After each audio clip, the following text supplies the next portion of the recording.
We interviewed 200 B2B marketers for this. We did an online survey aimed at uncovering key trends, as I say.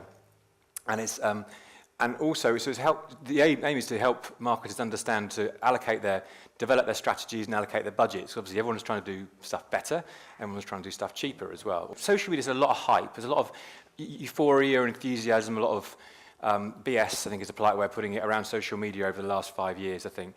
And you know, if you talk to different people, you'll hear it's described as a complete game changer to a complete irrelevance. So I really want to ascertain what marketers thought about it and whether the stuff that we write about was hype or whether it actually was helping people. A lot of people think it's a bit peripheral still, which is quite surprising if you bear in mind all the hype that's been going on.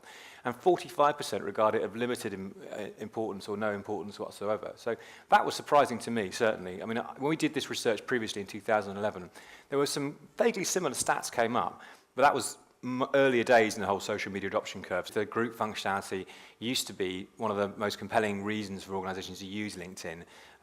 We've got a LinkedIn group, we've got 25,000 people on it.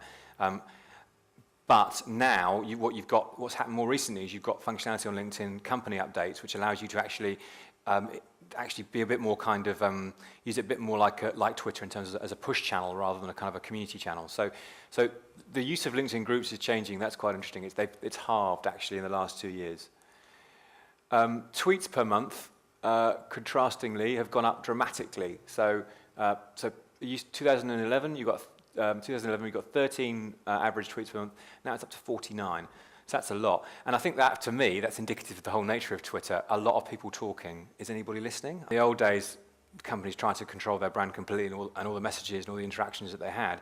With social media, that's no longer possible. So, you know, there's an argument that you should really embrace this and let everybody go social because there's discussions already out there, but you've got to give them guidance to do that.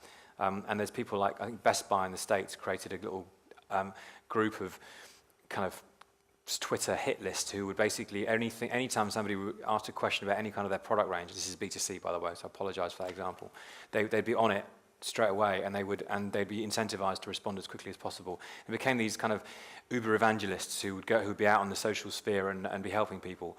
So, but if you're going to do that kind of thing, you know, it's a tough thing to do completely, but you need to have a set of guidelines around it. Different situations exist in different companies. You know, people like consultants, for example, are really ahead of the curve in terms of engagement with social media because they understand it's their expertise. They need to get that out there. Whereas, as you say, financial services and certain aspects of it are really behind.